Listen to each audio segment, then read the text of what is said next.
When we're cleaning data, sometimes the cleaning step we want to perform will require multiple steps. For example, if we want to extract digits from a string and then convert it from a string to a numeric, we can write a Python function to perform these steps and apply it across rows.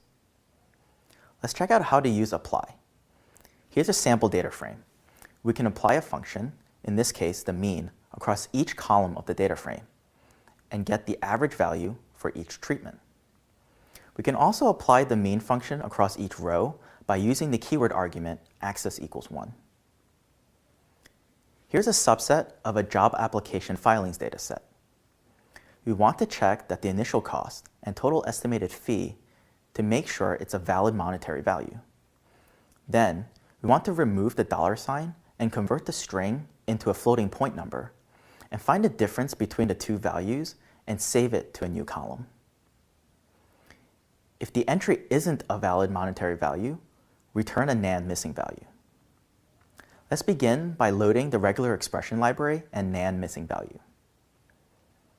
We use the compile function to compile a regular expression pattern for monetary values.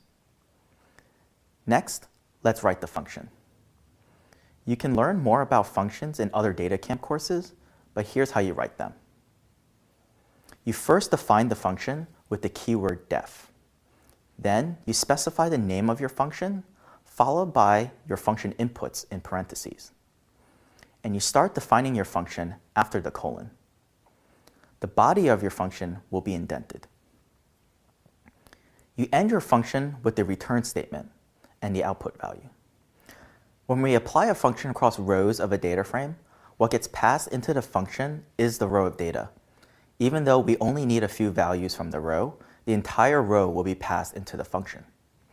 So, our function will take two parameters, the row of data from our data frame and a pattern we will use to validate monetary values. We can get the initial cost and total estimated fee values by slicing the row, and we can write an if statement to make sure the values are valid. We are using the pattern.match to take the compiled pattern we've passed into the function and checking to see if the pattern matches the value we give it. We convert the result into a true-false Boolean value. We use the Python AND operator to make sure that both the initial cost and the total estimated fee are valid monetary values before proceeding.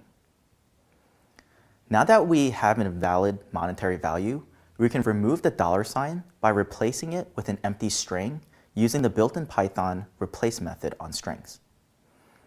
We can pass in the string we want to replace, the $sign, and the value we want to replace it with, an empty string. Finally, we convert the remaining string into a floating point number using the built-in float function and return the difference of the values. If the pattern did not match, we return a NaN missing value. To use the function we wrote, we call the applied method on the data frame and pass in the function we want to apply. Next, since we want the function to work row-wise, we set the axis parameter to 1. By default, apply will work column-wise with the axis parameter equal to 0. Finally, since our function takes multiple parameters, not just the row of data from the data frame, we pass in additional function parameters into the apply method. Here, the pattern parameter from our function diffMoney will be given the regular expression pattern we wrote earlier. In our example, the function we wrote returned us the difference between the initial cost and the total estimated fee. When it was applied across the data frame, we got a new series of values, one for each row of the data frame. We then created a new column in our data frame using this new series of values. Now it's your turn to write functions to perform a data cleaning step. Now that we have checked that each dataset meets quality standards and combined them into a single dataset, we can continue the data cleaning process. Depending on what we need, we can melt or pivot our data.